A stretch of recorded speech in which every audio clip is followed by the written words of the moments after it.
Awali aktivitas dan pelayanan Anda melalui renungan pagi menjadi putra dan putri Allah. Terdengar panggilan Roh untuk mengangkat salib, dan mereka yang mengangkat salib akan menemukan bahwa salib mengangkat mereka. Dituliskan oleh Ellen G. White bersama Pendeta Denny Kanajo. Selamat mendengarkan. Shalom, salam sejahtera untuk para pendengar dimanapun Anda berada saat ini. Kita berjumpa kembali dalam mendengarkan firman Tuhan melalui audio renungan pagi. Pada tanggal 21 Agustus 2021 dengan judul Salib dan Hukum. Sebelum kita melanjutkan bacaan renungan kita pada pagi hari ini, saya mengajak semua para pendengar yang setia untuk berdoa bersama-sama. Bapa di sorga, terima kasih karena kebaikan dan rahmat Tuhan begitu besar bagi hidup kami. Lebih khusus sepanjang malam di dalam tidur kami. Hingga tiba di pagi hari ini kami dibangunkan dengan tubuh sehat dan segar. Napas kehidupan keselamatan Tuhan percayakan bagi hidup kami.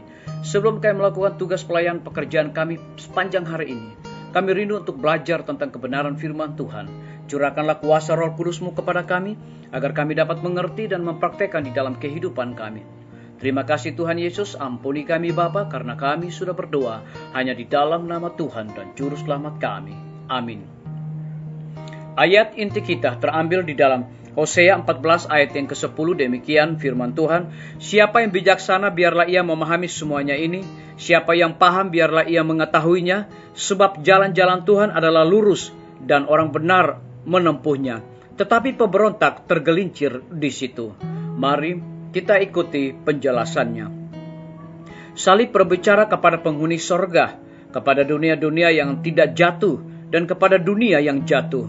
Nilai yang telah Allah berikan kepada manusia dan tentang kasih-Nya yang besar yang dengannya Dia telah mengasihi kita.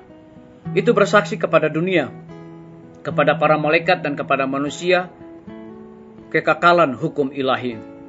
Kematian Kristus menjadi argumen yang meyakinkan dan kekal bahwa hukum Allah tidak berubah sama seperti taktanya. Fakta bahwa anaknya sendiri, jaminan bagi manusia, tidak ditahankan, adalah argumen yang akan ada sampai zaman kekekalan di hadapan orang suci dan orang berdosa, di hadapan alam semesta, untuk bersaksi bahwa Dia tidak akan memaafkan pelanggaran hukum-Nya. Setiap pelanggaran terhadap hukum Allah, betapapun kecilnya, dicatat dalam perhitungan, dan ketika pedang keadilan diambil, itu akan melakukan pekerjaan bagi pelanggar yang tidak bertobat, sama seperti yang telah dilakukan terhadap penderita ilahi. Melalui kebenaran Kristus yang diperhitungkan, orang berdosa dapat merasa bahwa ia diampuni, dan boleh mengetahui bahwa hukum tidak lagi menghukumnya, karena ia selaras dengan semua ajarannya. Adalah hak istimewanya untuk menganggap dirinya tidak bersalah ketika ia membaca dan berpikir tentang pembalasan yang akan menimpa orang yang tidak percaya dan berdosa.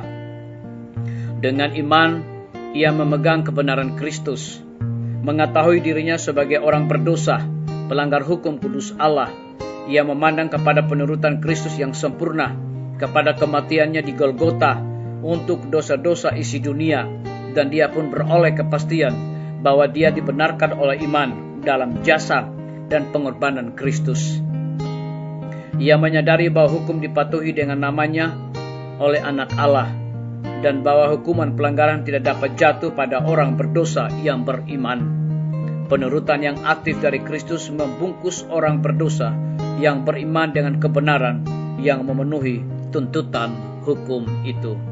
Biarlah bacaan renungan kita saat ini akan menjadi berkat bagi kita semua. Mari kita tunduk kepala dan berdoa. Bapa di sorga, terima kasih oleh karena kebenaran firman Tuhan pada pagi hari ini mengingatkan kembali kepada kami bahwa kematian Kristus menjadi argumen yang meyakinkan dan kekal bahwa hukum Allah tidak berubah sama seperti taktanya.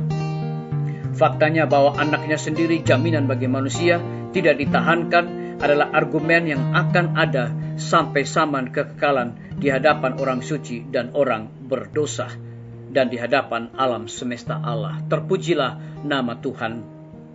Pada pagi hari ini, hamba berdoa untuk pemerintah kami. Tuhan memberkati Bapak Presiden bersama dengan wakil, para menteri dan stafnya. Bapak Gubernur bersama dengan wakil, Bapak Wali Kota bersama wakil, Bapak Bupati bersama wakil, camat dan stafnya, RT, RW, dimanapun mereka berada saat ini, mereka sangat membutuhkan pertolongan dan kuasa Tuhan. Curahkanlah hikmat pengetahuan sorga agar dapat menjalankan roda pemerintahan di tengah-tengah pandemi ini boleh sesuai dengan amanat dan titah Tuhan. Kami juga berdoa untuk para tim medis. Tuhan berkati dokter, perawat, bidan, dan semua para pekerja kesehatan yang ada di setiap rumah sakit yang ada di Indonesia. Tuhan lindungi, pelihara mereka, curahkan hikmat pengetahuan sorga, sukacita di dalam pelayanan, agar dapat memberikan pelayanan yang terbaik kepada orang-orang yang sakit, bahkan saudara-saudara kami yang terpapar oleh karena COVID-19.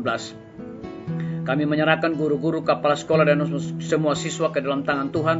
Curahkan hikmat pengetahuan sorga selalu kepada mereka, agar mereka dapat menjalankan tugas pelayanan sebagai guru dengan sebaik-baiknya. Kami menyerahkan pimpinan-pimpinan organisasi gereja Tuhan, dari tingkat yang tertinggi sampai kepada gembala jemaat. Mereka membutuhkan kuasa Roh Kudus di dalam pelayanan mereka di tengah-tengah pandemi saat ini.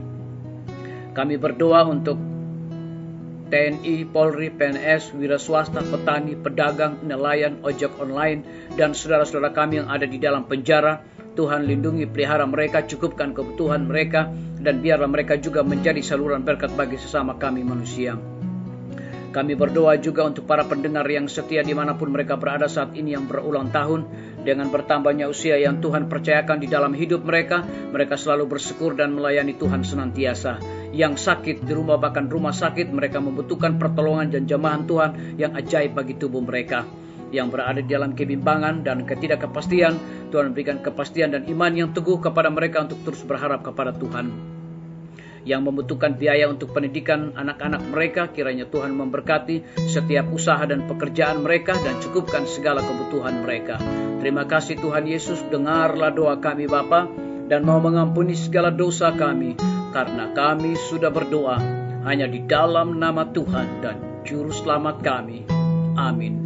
Sampai jumpa. Tuhan Yesus memberkati kita semua.